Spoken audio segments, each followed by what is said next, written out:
प्रदूषण की मार झेल रहा रायगढ़ अब लापरवाही की धूल में भी दबता नजर आ रहा है। कोतरा रेलवे ओवरब्रिज पर ना तो नियमित सफाई हो रही है और ना ही धूल नियंत्रण की कोई व्यवस्था है। नतीजा ये है कि यहाँ धूल की मोटी परत जम चुकी है, जो राहगीरों और आसपास रहने वाले लोगों दोनों के लिए परेशानी का कारण बन रही है। कोतरा रेलवे ओवरब्रिज रायगढ़ शहर का एक प्रमुख और व्यस्त मार्ग है, जहां से रोजाना स्कूली बच्चे, दोपहिया और चार पहिया वाहन, साथ ही भारी वाहन भी गुजरते हैं। लेकिन लंबे समय से इस ओवरब्रिज पर न तो नियमित सफाई की जा रही है और न ही धूल नियंत्रण के कोई ठोस इंतजाम नजर आ रहे हैं।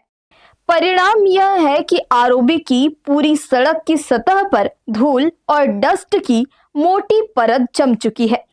जैसे ही कोई वाहन गुजरता है, धूल का गुबार उड़ने लगता है, जो सीधे राहगीरों की आंखों में चला जाता है और आसपास रहने वाले लोगों के घरों तक पहुंच रहा है। स्थानीय लोगों का कहना है कि यहाँ से गुजरते समय आंखों में तेज जलन, सांस लेने में परेशानी और कई बार सामने से आने वाले वाहन तक ठीक से दिखाई नहीं देते। सबसे बड़ी चिंता यह है कि इस धूल के कारण सड़क की दृश्यता लगातार घट रही है, जो किसी भी समय बड़ी सड़क दुर्घटना को न्योता दे सकती है। लोगों का कहना है कि अगर समय रहते सफाई और पानी के छिड़काव की व्यवस्था नहीं की गई, तो यह समस्या दिन ब दिन और गंभीर होती चली जाएगी। बहुत परेशानी है जी।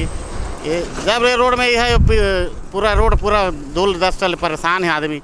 आँखी में पड़ देते कतको जहाँ धुर रहा बालू है तिर तिर में गदवा है। पूरा परेशानी हो गया, ना लाइट जले थे ना कुछ जले। पूरा निगम कोई एक निगम न कोई कुछ करत है, ना रोड वाला करत है, ना कोई नहीं करत।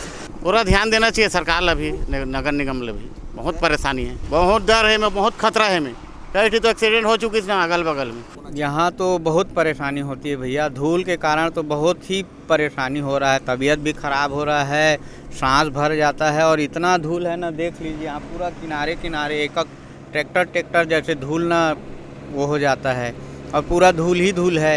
ये फैक्ट्रियों का धूल, गाड़ियों का धूल, और एक तो ऐसी ओवरब्रिज एकदम पूरा जाम भी लगा रहता है। कभी कभी यहाँ बहुत तकलीफ होता है। एक तो लाइट भी नहीं जलता है रात को, यहाँ शाम को नहीं लाइट जलना चाहिए, साफ़ सफाई होना चाहिए और धूल धक्कड़ से तो बचाने के लिए शासन प्रशासन को कुछ करना चाहिए ताकि लोग बाग स्वस्थ रहें। यहाँ बहुत ही परेशानी है रायगढ़ में धूल और प्रदूषण से। हैरानी की बात तो ये है कि जिम्मेदार अधिकारी सुबह निरीक्षण तो करते हैं, लेकिन कोतरा आरओबी की यह समस्या शायद उनकी नजरों से ओझल रह जाती है। फिलहाल जरूरत है नियमित सफाई, पानी के छिड़काव और धूल नियंत्रण की ठोस व्यवस्था की, ताकि राहगीरों और स्थानीय लोगों को इस परेशानी से राहत मिल सके। हर्ष न्यूज के लिए देवेश देवांगन की रिपोर्ट।